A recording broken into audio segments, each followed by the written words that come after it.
I'm going to talk about a very difficult subject. It's called free will. Most people believe that they have free will. The strange thing about it, in the mechanical world, when they say the machine turned off, machines don't turn off. Either there's a short or something wrong with the circuit. And even automobile mechanics look for the factors that change the behavior of the automobile.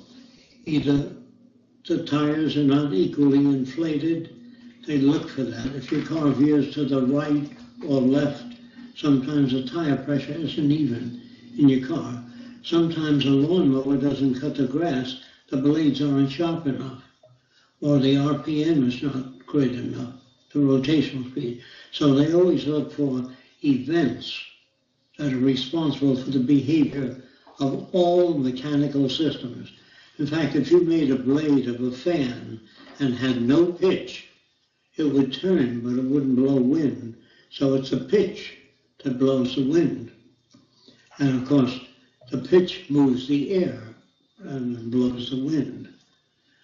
So we all look for, even a wind turbine is turned by the pitch, but wind has to act on it to do that. Now, moisture rises off the earth. We say the moisture is rising. Actually, the sun evaporates it. The sun lifts these little drops by helium, and they move up and back rapidly, and they rise. They rise. Actually, they are caused to rise by the sun acting on the drops of water.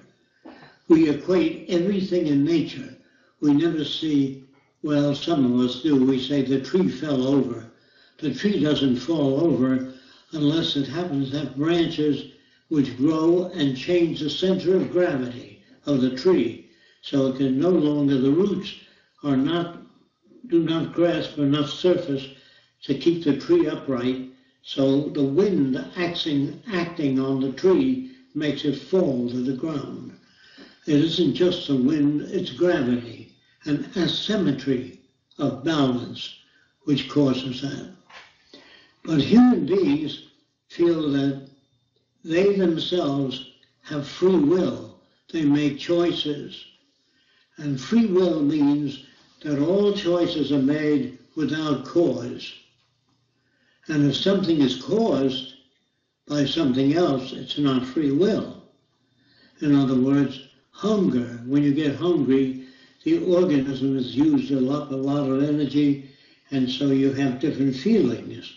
You have thirst, you have hunger. It's thirst, and it tends to make you want a glass of water. If you never had the feeling of thirst, you'd dry up, you would die. If you didn't have a sensor, if a fly landed on you, if you didn't feel the itch, it would sting you continuously. So would it be. But the fact that you have sensory things, meaning responding mechanisms, you whack the fly. So if all things in nature are subject to natural force, including the orbit of the moon around the Earth, is a gravitational field that keeps the moon within the orbit. The same with the Earth. The same with the Earth rotation is done by physical force, something in nature that does that. A magnet really does not attract other material, but there's some mechanism in the magnet that acts in a certain way. In other words, they found out years ago that if you suspend a ball with a string near a precipice, it moves toward the precipice. Mass seems to attract mass, certain kinds of mass. So if you suspend a ball near a cliff, it moves a little bit toward the cliff. Now, what that mechanism is, I can go into theories about that, but I don't want to do that now, because it wouldn't serve any useful purpose. If an airplane is about to take off and there's a sudden gust of wind, it'll take off faster. And if it's about to come in for landing and the wind moves at the speed the airplane is, it'll drop to the ground. It needs wind coming at it to sustain it. Also, man does not see with his eyes. He needs light. If a man says, well, at least I can see, if you bring him into a dark closet and tell him to see, he cannot, unless there's light. So he does not see with his eyes. He sees with a combination of the retina, the brain, the eyes, and light, and many other factors, which I needn't go into. If all things are acted upon by nature, if a moth has a tendency to fly into light, and the moth has what we call an antenna, it's a heat sensor. And when it gets near the flame, the heat sensor lets him know, gives him a reaction away from the flame. So a moth without an antenna would fly into fire. It's the antenna that causes them to back off. If you put sensors on a machine, meaning if they can sense the environment, they can react to it. Without sensors, a blind man needs a cane to see if there's objects in front of him, because he doesn't have visual senses. They say he tripped over the object. You know, he had no senses to tell him there was an object on the floor that he could not sense. So if a doctor knows that you have damaged senses, they recommend eyeglasses or eye surgery or retinal damage replacement or hearing aids. If you lose your hearing, you can't hear a Mack truck coming down the street. You have to step in front. If you can hear, at least you got another sensor that tells you there's a vehicle coming. So people that are deaf have a higher chance of being hit by a car. Not because they're deaf, because they can't sense a car coming down the street. So when we talk, they used to in the old days say we have 6 senses, like we had 6. We have an internal sense of how full you are. You have a pain sense of the depth of your body. You have an itch sense. You have a burn sense. You have many different senses, not 6. Whenever you can say we have 6 senses that I'm aware of, but you can't say we have 6 senses. You have a sense of fullness sometimes, a sense of fatigue, which they don't talk about. So don't try to numerically, unless you do a study of everything you react to, and you say, this is a list of everything that I find that man can react to. Some people, very few, can sense magnetic fields. Some birds can't. If you put a magnet, connect a magnet to their head, they lose sense of direction. The same with fish. So fish have senses we don't have. I'm not talking about good, bad, or right or wrong. I'm just talking about what you react with. So if a light gets continuously brighter and brighter, your eyelids will come down. And if it gets so bright, you'll put your hand in front to diminish the light. They say, I put my hand there to diminish the light. Even if they couldn't speak, they'd do that. Yes, you know what I mean? They don't have to be able to speak. So people think that they choose things. The proof that they don't choose things is many, but I'll give some. If you're brought up in a tribe that looks very different than we do, you fall in love with that configuration. That's why when I say there's no such thing as beauty, it's a conditioned thing. You're conditioned to like girls that are blonde or redhead, depending on the movies, the books, the people you've known. So we don't always know what it is that makes us appear to choose. But if you met a person with yellow spots on their face, and they always beat you up every time you met a person with yellow spots, the next time you saw a person with yellow spots, you'd cross the street. And they said, well, I'm avoiding the person with yellow spots. No, that's called a conditioned reflex. You're conditioned to react to yellow spots. It doesn't mean that everybody with yellow spots will beat you up. We project, and maybe some of that projection is useful for survival. So if you eat a certain type of grass and you get a bellyache, the next time you see that pattern, you tell somebody else, don't eat. Because all your decision making is based upon experience. So if you touch a lot of poison oak and you get blisters on your hand and you don't know what it is that you touch, you better make a record in the future of touching things and then looking at your hand. And then later when you get a reaction, your decision making system is affected by the rash you get. So if you meet a redhead and she's very temperamental, and you meet a second redhead and she's very temperamental, you might tell your friends, stay away from redheads. They're temperamental. No, that's your reaction to particular redheads.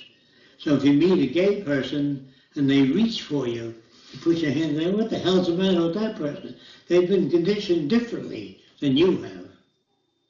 It isn't that they're bad. Nobody is bad. So that's why society does not believe in free will.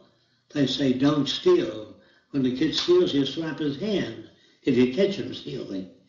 If you don't catch him, he can get away with it.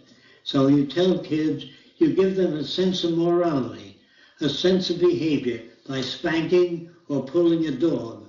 All dogs will try to do whatever they want to do.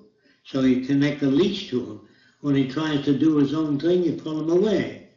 So he always has to obey you. But if you let a dog alone, he'll take over. A dog will always try to get you to do things to satisfy it, unless you dominate the dog. The same with people. If a guy says to a small guy, go get me a glass of water, and the small guy doesn't, and he slaps him. The next time he says, get me a glass of water, small guy, get him a glass of water. But it's a big guy, and he picks him up and throws him across the room. He never says, he says, I'll get my own glass of water. That's based on conditioning. So free will is an arrogance on the part of man, the assumption that he is the only object in the world that does not react to certain stimuli. All decisions are based upon whatever reaction you have. If you like a young lady, you get married. In the old days, you just moved in together. But it was too difficult to manage. That is, the ruling group of people could not manage people unless they made a set of laws and said, you don't take anything out of his hut, you don't take anything out of her hut. They had to invent some kind of structure to keep that society from working. In other words, if everybody took things from your log cabin and you went hunting and you got 5 rabbits and I stole 4 of them, the tribe wouldn't work. So morality is an outgrowth of inability to manage systems. Do you understand that? All moral laws come about because we need to have, especially if you get more than 4 people living together, you have to make laws. The laws that don't take his bow and arrow, he made that bow and arrow. You give him all kinds of words, it's wrong, this is, but if a guy doesn't have a bow and arrow or a javelin, and a lion comes at him, and your javelin is nearby, he will borrow it. He doesn't steal it, he borrows it, and he throws it at the lion. Because that's the only thing he knows that'll keep the lion off. He said, I decided to take your javelin, although I know it's yours, but there was nothing else I could do at the time. So the judge might be lenient. Now, a lenient judge is a broad judge with broader experience. A judge that's brought up to believe in right, wrong, good, bad, black and white, his decisions are rigid as hell. But if he goes to another country that has a different set of values and he learns to live there, he can understand when you say different cultures impose different values on people. They don't care if you were to take one grape from your grape collection. You had a lot of grapes on the table. But if you only had one grape, the law becomes severe. In scarcity, there are more laws. Can you understand that? The scarcer the object, the more laws. Now, if a man is incapacitated, he has scarcity. So he looks at you that can walk up and down and jump. He envies you because you have a wider range of behavior. But if he can be given a shot in the same range of behavior, he no longer envies you. So envy is a byproduct of behavior sometimes that you cannot perform. Do you understand that? Okay. Now, what people would like to do, let's assume that you lived in such a world where a person suddenly looks a certain way and his face changes so that girl likes his looks. His nose changes, everything changes. His hair becomes wavy and curly, and the girl says, I like your looks. Then when he meets another girl that has a different setup, his face undergoes change. It becomes black or whatever it is that that girl likes. So that would be an organism that can change its shape. As a kid, I always had difficulty with one crocodile getting an erection over another. And I saw nothing beautiful about a crocodile to give me an erection. And I couldn't understand how a crocodile would want to screw another crocodile. They're so ugly to me. But I now understand it's chemotropism, it's some chemical that activates the sexual behavior, not the appearance of the crocodile. You have lovely teeth. I love the texture of your skin. It's nice and rough. They don't have those values. They react to a different set of circumstances. The assumption, when you turn the camera on, everything is connected. It'll work. If you don't turn it on, you say, gee, maybe something's wrong with the camera. So you start looking at relevant areas. Is it plugged in? Is there a power failure? We don't do that with human beings. When they react a certain way, we say you're bad, you shouldn't have done that. We don't look for the cause because we're never told about that. But we are told about cause when the sewing machine doesn't go on, it's not plugged in, or the motor is dead, or the power is off. You're given that. But it's very hard for human beings to say, I wonder what made me do that. Because they don't keep a record of going to church and noticing when you go to church, if you don't steal, you're less apt to wind up in jail. So if you obey the law of your society, you get by. If you break the law, or you seemingly break the law to another person, if another person thinks you broke the law, and if you got 3 witnesses that think you broke the law, they can put you in jail because of what they think. So you have judgment by a jury which is based upon their common values, not the truth. That is, when I use the word the truth, I'm talking about events. They don't base their judgment on events. If you're brought up to hate Germans, they can understand that, and they can understand why you stabbed a German.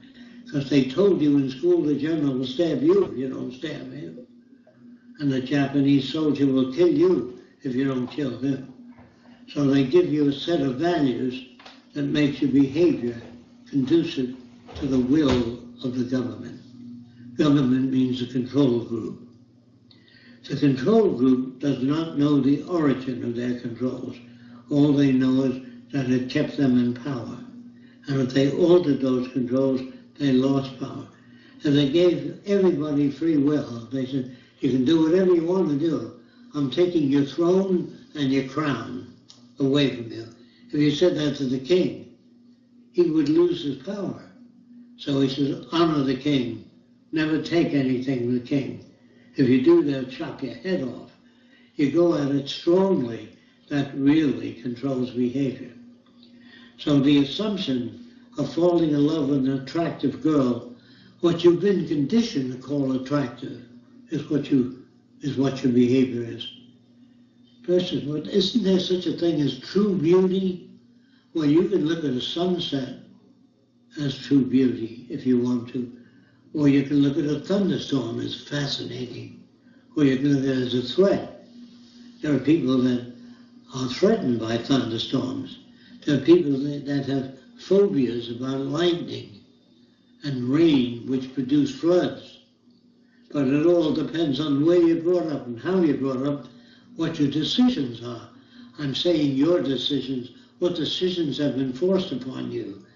Now, if you want to sit back and think about it, say, well, am I making a decision when I pick a certain kind of furniture?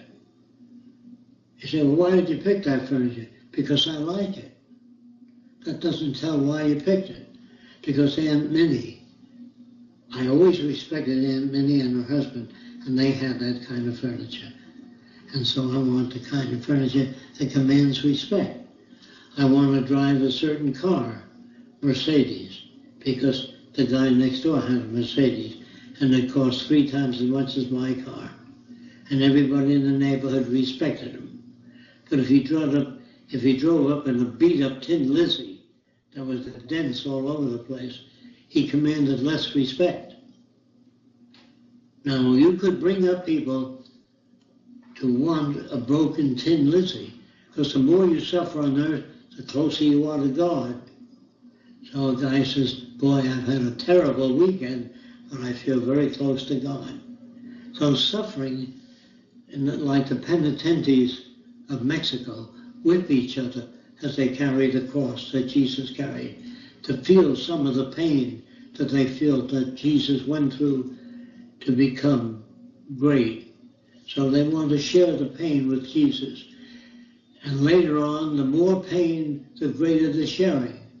So you can learn to love pain. Can you understand that?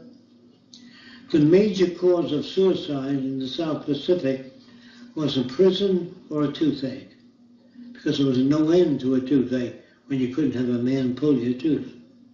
It was nothing but constant torture. When the white man brought sugar and candy to the islands, there were more dental caries. You understand? So if you hold a bright light in front of a person's eye, the eye tends to follow it unless you ask them not to. When you say don't follow the light, you move it around, the eyes will not follow the light. But that is conditioning. Conditioning, say, well, I can either follow the light or not follow it. It depends on the orders you give him. God says, I was brought up in a home where my brother was very jealous and my parents were jealous, and I was not jealous, because you were brought up in a home that varied those conditions somehow. You may not know what they are, because people can't always account for their behavior, unless you're a careful student of behavior, to study all of the elements that motivate you.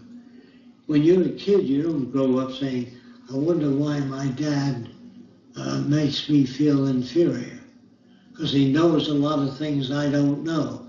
And we think because he's my dad, he knows that. No, because he's been exposed to a set of values. Like I said many times, a creative person has been exposed to a wider set of values than you have in a given area. You might be more creative in making javelins. He might be more creative in some other area, depending on their exposure. So I'm saying that free will is an assumption based upon the inability to account for certain aspects of behavior. Do you understand what I mean? If you can't account for what it is that makes you decide one thing over another, that's what you can say is, I don't know what it is. But if you say it's nothing, it's inborn, well, there are inborn reactions to move your hand away from fire, to hold your foot in front of you when the ground is slippery. Those are learned conditions. And there are many reflexes that are protective. Those are inborn reflexes. Your knee reflex, that's inborn. You can't say I'm not going to react unless there's a disconnection of the nerves. So everything in nature seems to be caused by something. When an airplane crashes, the FAA, the Federal Aviation Authority, comes in, they said the cause of the crash was engine failure, or the ailerons failed, or the rudder failed. They look for cause, but in human behavior, they do not look for cause. Because if a man says, well, he was brought up in a deprived environment, the judge says, I was brought up in poverty. I don't steal. How come he does? Because I will not to. He had more influence placed upon stealing than the other guy did. And he was less reinforced, and he was caught stealing and spanked for it. But if a kid steals a lot of candy from a candy store and doesn't get caught, he might begin to take other things. Do you understand that? But if he gets caught and is hurt by being caught, he may not steal. So you say he's more moral than she is. Morality is based upon the reward you got. If you work in a jewelry store and you stole one watch, the jeweler was not very attentive. He didn't always count all his watches at night and puts them away. So you get a word, then you might take a watch for your girlfriend. You know what I mean? So whatever you say, oh, he's got a lot of watches, you rationalize. He's got a lot of watches, he's not going to miss it anyway.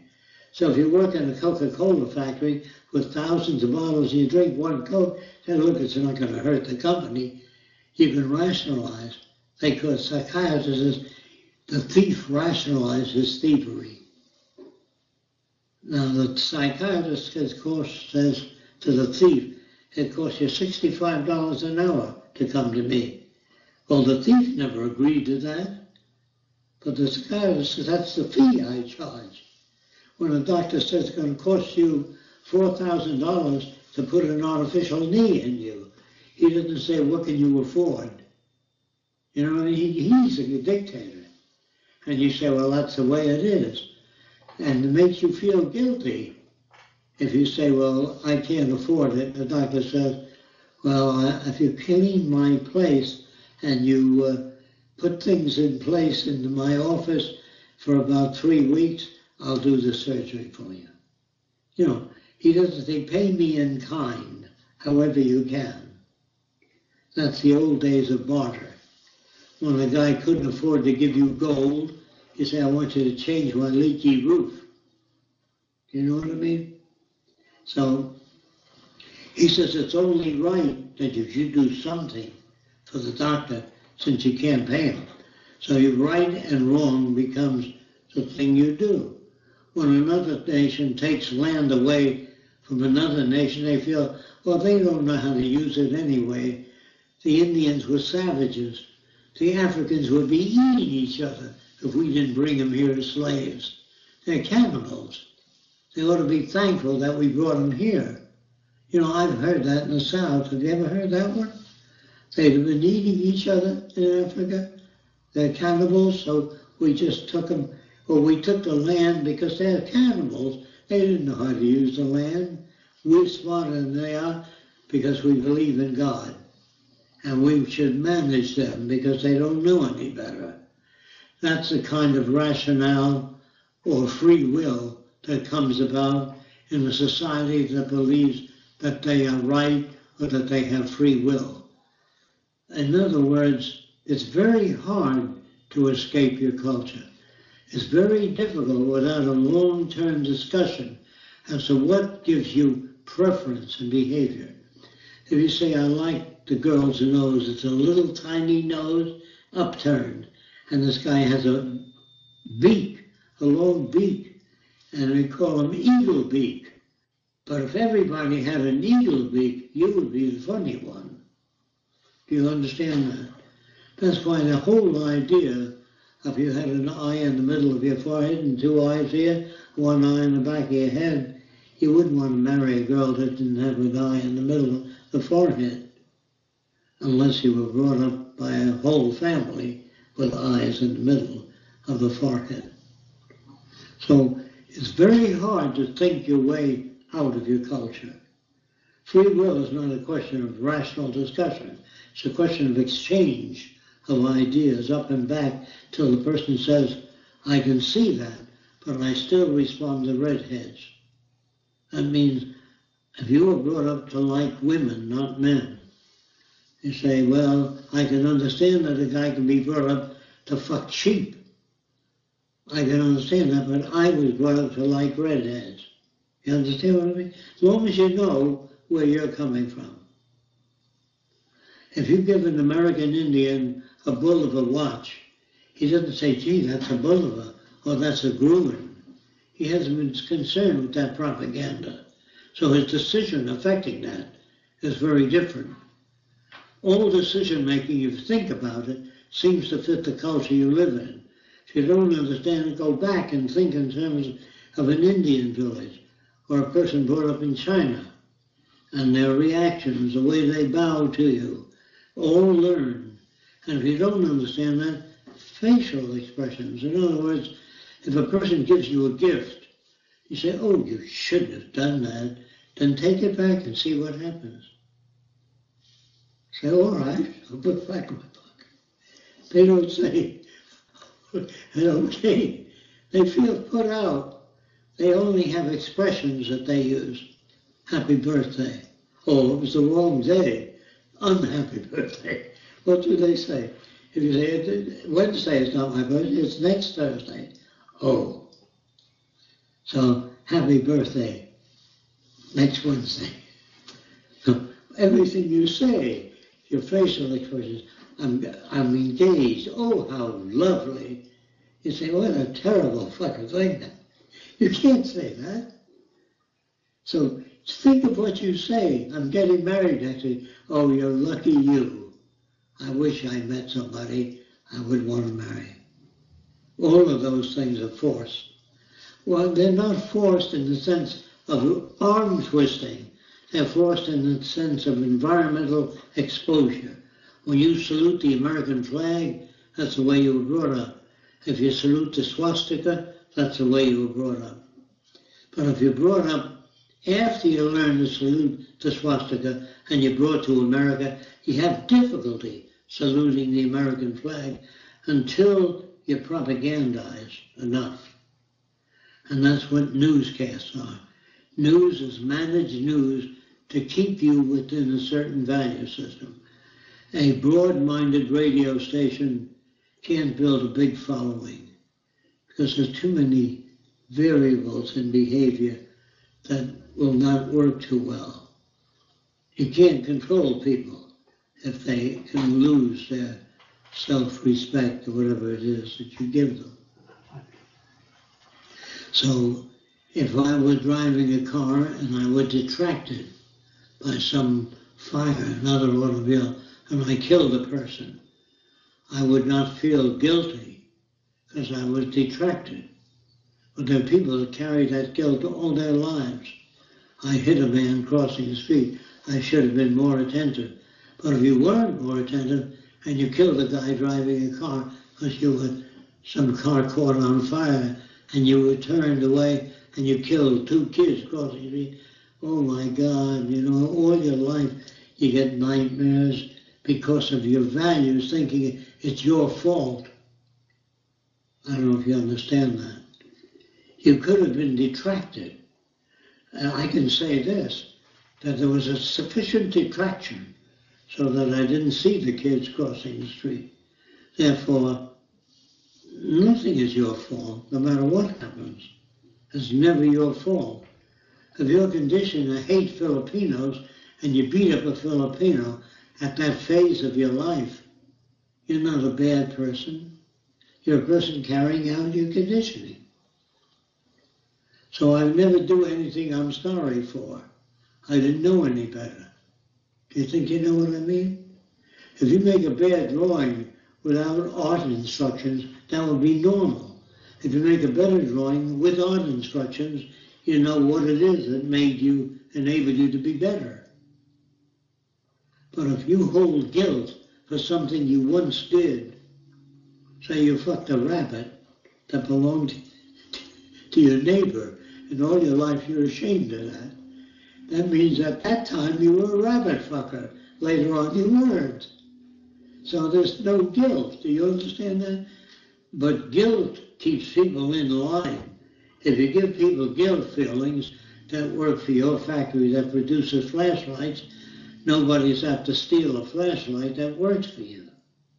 So You might ask, do you go to church? It says every week. Are you a Catholic? Yes. They're less apt to steal. If a guy is agnostic and atheist who doesn't believe in morality, then you have less hope. You know what I mean? But they may be moralists too.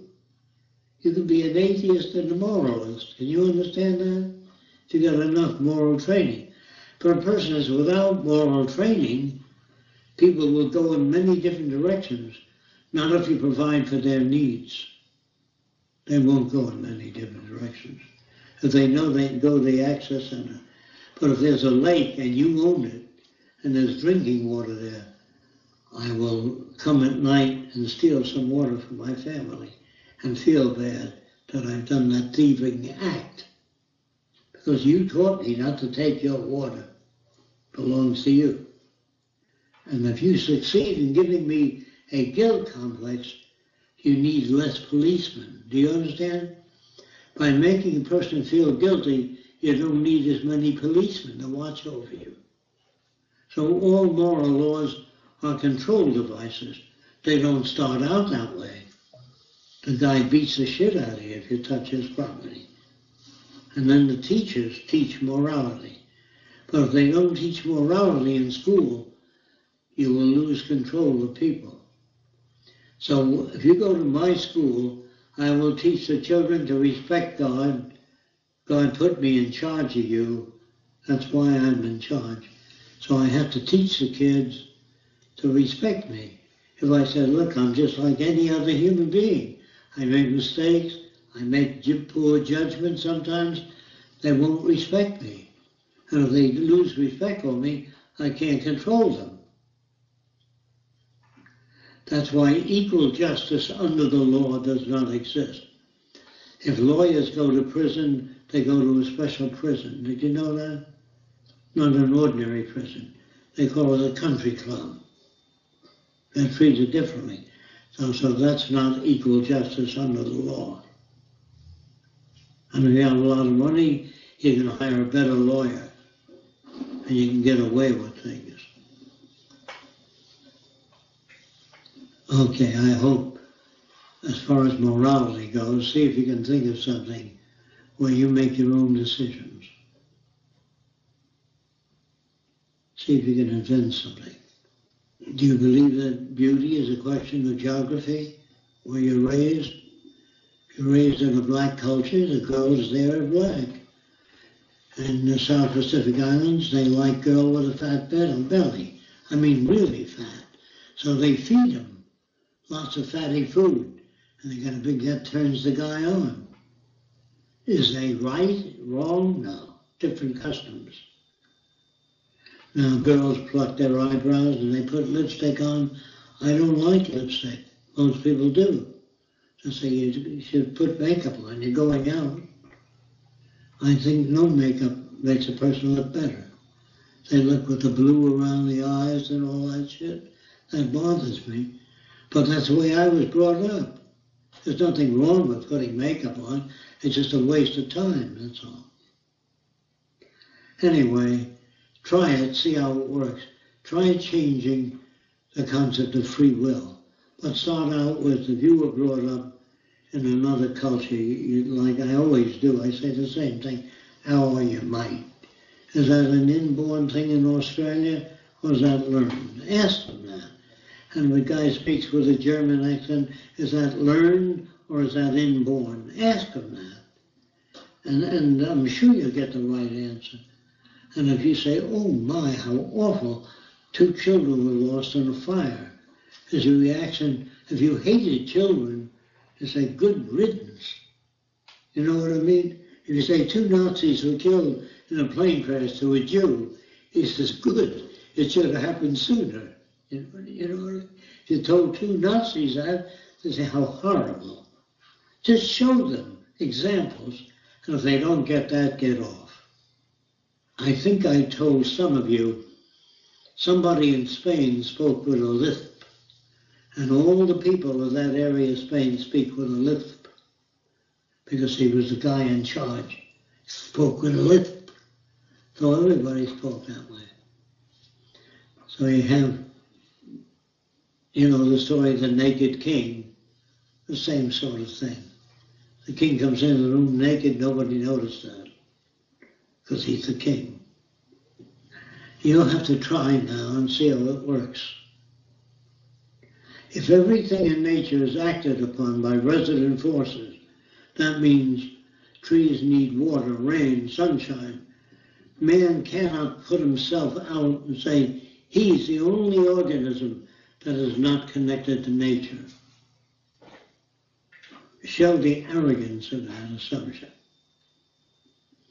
They say that giraffes are born with a long neck to get the food from high trees. They have a long neck and they can get the food from high trees. But they're not born with a long neck to get the food. That means it was designed then. So always start out with everything in nature. A branch doesn't bend unless it's got thousands of oranges on it. It'll bend. The weight of the oranges pull the branch down. No branch decides to bend because of the weight. I don't even think the sun shines. I think it's a nuclear furnace that makes the sun shine. The whole thing is a nuclear furnace burning up. And that's what produces the alpha, beta, and gamma rays. And what produces that? Gravity. The gravity of the sun is so great, compression far beyond anything. If we can compress matter with laser beams, if we can do that and start a nuclear furnace. So sometimes it's gravity, not just heat and pressure. And so there's always some kind of acting force on something to make it do something. If all the food were on the ground, giraffes would have a useless long neck. If food only grew on the ground and giraffe had to carry that long neck and always eating from the ground, he'd have less ability to live. But if all food grew on trees and other animals couldn't climb trees, it would be the giraffe that would survive. But nature doesn't give the giraffe a long neck to eat fruit from trees. Nature has no purpose. It produces all kinds of freaks. Those that don't work are killed. I don't know if you ever noticed that. If a cat is born different, the mother cat kills it. You ever notice that? Or birds peck at other birds, even in the nest. When there's food, they peck at the others. And they kill them, push them out of the nest, because they interfere with their food. It doesn't say you're killing your own brother. The bird doesn't say that. It has no moral convictions. Neither did man to start out with. He couldn't afford moral convictions. He killed his brother, and his brother got favors from his father. That's in the Bible. If father favored one child over the others, they hoped that that kid would die. Can you understand that? Their decision to hope that was made by father's behavior. And father favored one child because he either looked a certain way or behaved the way father wanted him to behave. If you went to church every day and your brother didn't, your mother would respect the other brother as against you. And if you became an atheist later, if you surpassed your mother's sense of morality, you would lose respect for your mother. And as ministers, you respect and honor your mother. But if you find your mother not to be honorable, you can't respect her. You understand that? When my mother reacted to the Japanese kid, I lost respect for her. My brother fell in love with a girl that was not of our nationality, and he brought her home. My mother says, I want you to go out with a girl that follows the Turkish beliefs. My brother gave up the girl. I lost respect for her. If she was a nice girl, that's all that matters. If she was pleasant, understanding, open-minded, those were my yardsticks. My brother was affected by my mother's decision, not his own. Do you understand? So I go, so don't you respect your mother? It depends if she's worthy of respect, yes. My brother and my sister were normal, perfectly normal people, meaning fucked up completely. So I did not respect them. Can you understand that? But I should respect my brother, my own brother. But I would say that maybe a guy like Louis Pasteur, complete stranger, made it possible for me to live. And that's the history of science. Many people that I don't even know made it possible for me to eat and live. That gave me shots against certain diseases. They enabled me to live, not my parents. My parents meant well, but they were not as qualified. You understand? Okay. If I lose my mental equilibrium, and I don't know who you're Roxanne. If you put me in a mental institution, if you come and visit me, it wouldn't do any good. I wouldn't say, how are you, Larry? I wouldn't know who you are, so it wouldn't do any good. Like if I'm dying of cancer, I really don't like to see visitors, because they can only say, it's too bad, how do you feel today? Not too good. Well, they can't, if they can go, and the cancer got small, come and visit me. But the visitor can say, there, that doesn't do anything. But a lot of people need that. It gives them the will to live. When people come and visit them, they say, you make me feel so good. But because that's an unhealthy, non-relative visit, it doesn't do anything. Every time the doctor comes to visit you, he puts a salve on there, and that heals the wound. So the visit of the doctor is more relevant. But we are not brought up that way. Remember, when I said if a person loses their mental equilibrium, they don't know who you are. They might feel good if you come to visit them, so visit them if they need that. There was a play called Tobacco Road. I don't know if you ever saw it, did you? Tobacco Road, it ran 7 years in New York. The guy that played the lead gets up in the morning and he washes his face in a tub of water and he pulls his shirt out and he tries stuff with it. And that was the big hit. And the kid driving the car killed his grandmother. And they said, did you kill your grandmother? He said, the son of a bitch got in the way of my car. And I run her down. But in the play, they had different feelings than we did. A lot of those plays, A.B.'s Irish Rose. Did you ever hear of that play, A.B.'s Irish Rose? About a Jewish boy named A.B. falls in love with an Irish girl. And in the play, of course, it works out. But in real life, Jews disown their kids that marry outside of their, not all Jews, those conventional Jews. And conventional Jews have women sit up in the balcony, not with the men, because that induces sexual feelings. But the Reformed Jews have Jews and women and men in the same area. But they're brought up that way. It's not their fault. You understand? That's what I mean by choices are not made, they're induced. Choices are made by usually false values, indoctrination. Okay, that's it. Any questions related to free will? I have a big question, hello, but it is not about free will. It is on another topic. Okay, go ahead. I wanted to ask, would it really help if people would create a community living in a resource-based economy just without money and demonstrating their way of life that it is more happy and interesting to all channels, just through the internet, through mass media, through some street activism. And if it will be, I have watched two videos about the Venus project, why we don't build the first city now, and I have got only two real reasons. First, that if it would be a rich settlement, it could be invaded and looted until there is grace somewhere. And second, if we have no resources.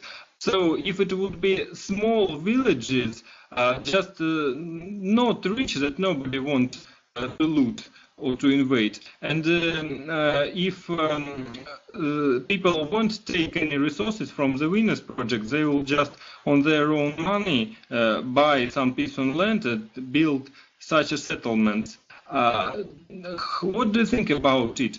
Will it help really just to create such a model for psychological experiments, how people can live and collaborate and so on? I can't deal with that. I just say that if people learn about the real world, they can relate. If they don't, they can't. What about the idea of doing small villages Only, representing the Venus it isn't Project? the size of the village, it's what's taught in the village. Yes. People are beginning to ask us if they can build a small community based on the Venus Project, or if we would help them do a community based on the Venus Project. This would be fine with us if we had the funds to initiate it, but we don't have the funds. For us to do another small community by a hand-tooled community with no funds and just asking for little money here and there to build a portion of a house and then another one later, we've gone through that doing this, and it's a tremendous waste of time. It took us many years to do it, so to do another one that way is not efficient, really. If we had a sum of money, a good sum of money, not even enough to do a city, but to do a larger research center where more people could live, we'd be glad to do that. But we don't have that, and we don't have access to that. The problem is in the Russian chapter of the Zeitgeist movement. I have saw a lot of people, at least 10 authors, who wanted to build a settlement that is living in resource-based economy. And the administration of the forum, they forbade offering any settlement and any talks about it. And they told that Jack Fresco is quite against building any settlements now. So I want to know, is it true that that he is quite against or not? No, that is not true at all. And those people might have gone to the Zeitgeist movement, but they did not come to us. I think we had one person come and they wanted to offer land, but we can't do anything with land. We don't have resources to further that. So I don't know what the Zeitgeist movement is doing. That was a problem. We were not involved in what happened in the Zeitgeist movement or decision making in the Zeitgeist movement. But if there was a group of people that wanted to build something and wanted to build something to help enhance the Venus Project and had the funds, we would meet with them, we'd be anxious to meet with them and work with them. Heike, can I ask you a question about I was doing some research on what the best diet is for human beings, and I saw this interesting doctor is called Dr. Robert Morse, and he says that we're a frugivore species. So just like since we descend from monkeys and primates and so on, if you look at all those animals like gorillas, they all survive on one staple food. So for example, bananas, and that the bananas, things like just fruit generally are the healthiest diet for human beings. And I was wondering if you'd come across this idea, this thesis. No, we haven't. There's so many different theories about diets. We haven't come across that one. And it's really difficult to do real studies and scientific research on those types of things within the monetary system because there's always particular interests promoting that. So it's very hard that way. But those studies really need to be done. Dr. Robin, also, can you recommend it? Maybe you can have a look. I do have a question regarding the free will speech that we just listened to. Sure, go ahead.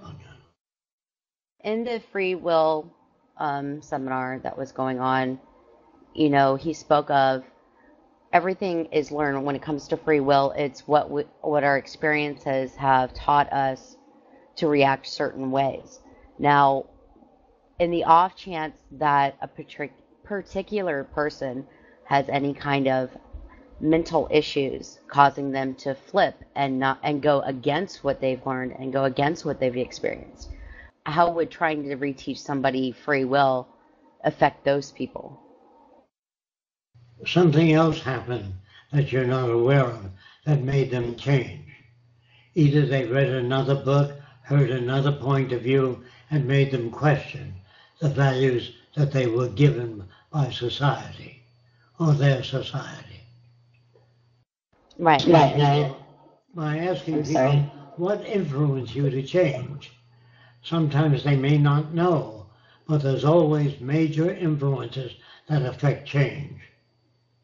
Right, and I do see your point. However, I'm asking about if somebody has a mental deficiency where it causes them to react in certain ways, even though everything they've learned goes against that. I, for instance, have severe cases of schizophrenia. Now, that's not something that I experienced, that's not something that was caused by an experience. It's not something that was learned.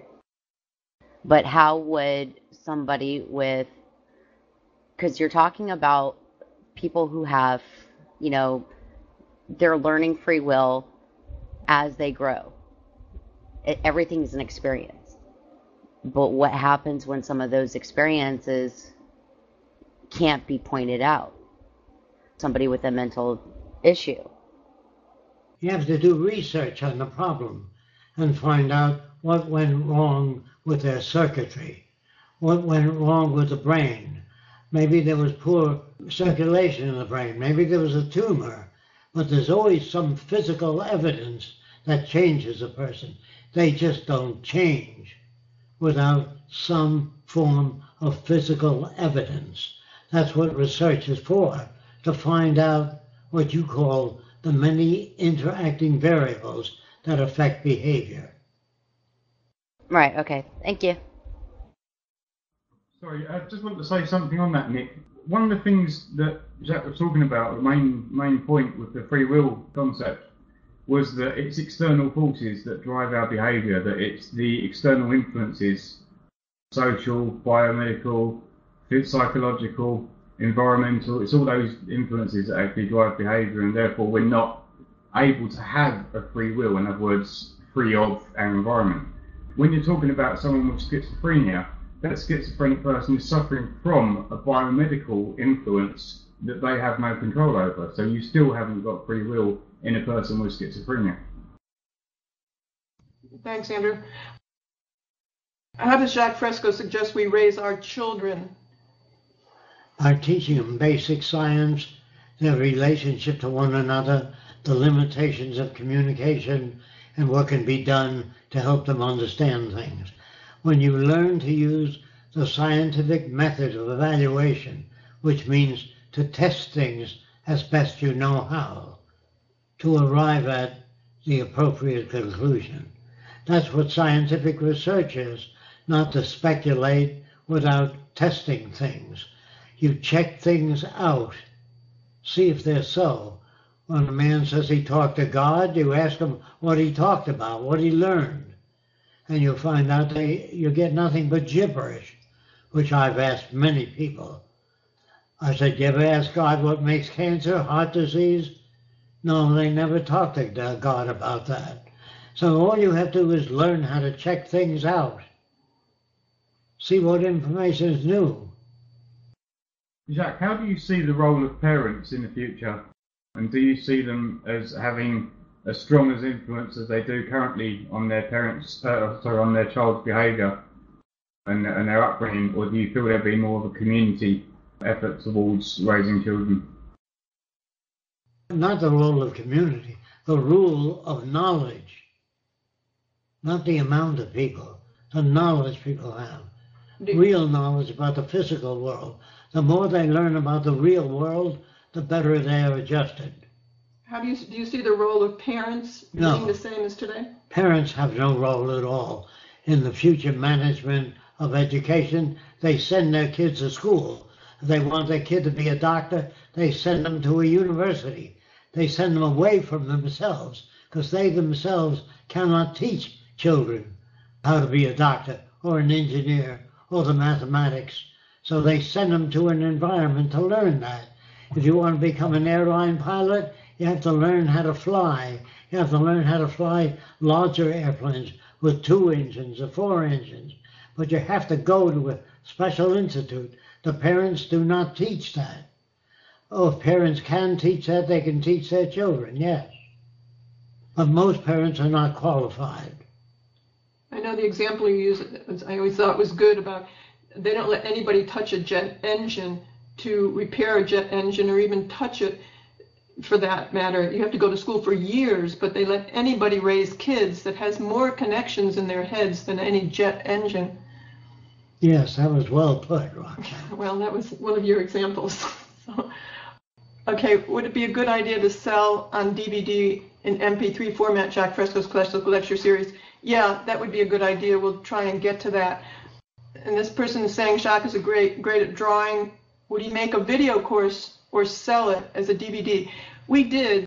Somebody asked us to do that, make a video course of Jacque teaching, and we shot many, many hours, edited it down to 11 hours, gave it to the person who makes these kinds of courses, and he made a course. It's under Simpleology.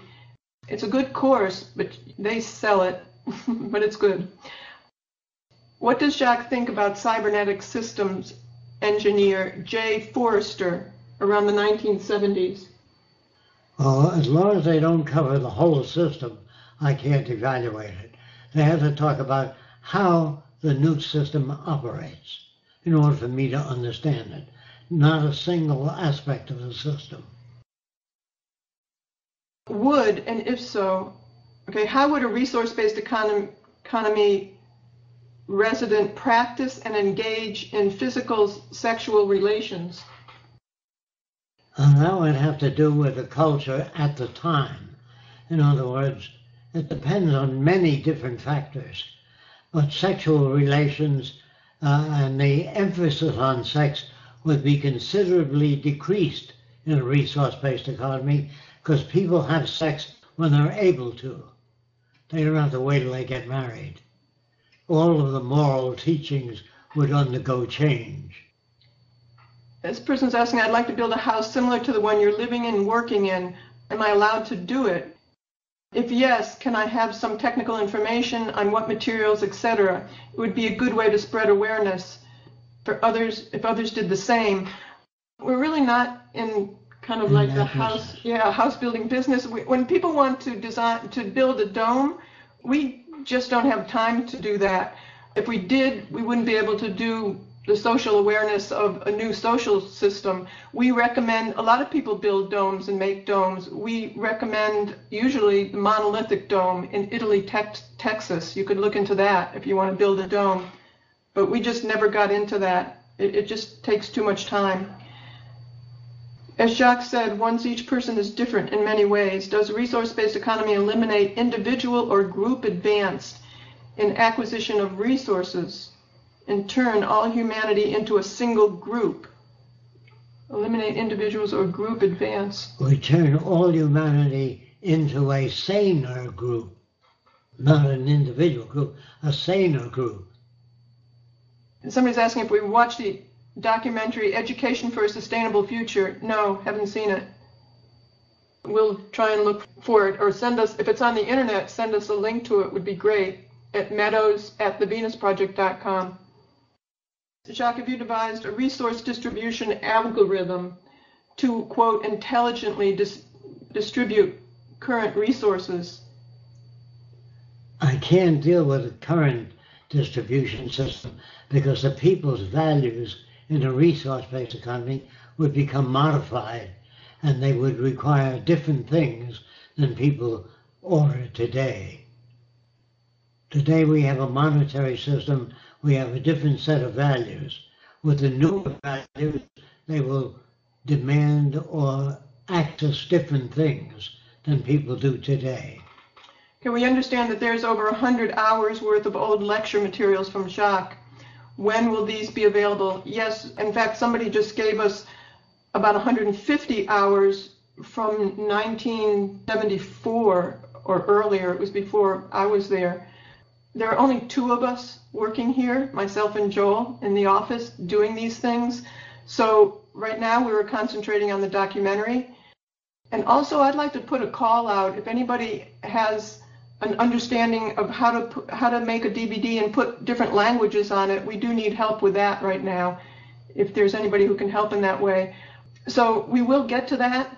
There are a lot of things we'd like to get to, and that's something we'd like to do maybe after this. Will time perception be different in the future, like past, present, and future, the time counting? Well, I would like to know why you'd want to make it any different. Time accounting, people will not go to work or work long hours. They'll work very short hours, or they'll work as long as they choose to. But I don't think we concern ourselves with how many hours. We concern ourselves with getting the job done, whatever we're assigned. I guess that's about it right now for the questions. We really appreciate everyone showing up and being interested. If there's anything specific that you'd like to ask, you could write us directly to or save it for the next session next Sunday. Hopefully we'll talk to you then. Again, thank you very much. Yes, I do appreciate all your efforts. Thanks everybody for coming, and we'll see you next week on April 1st, 2012.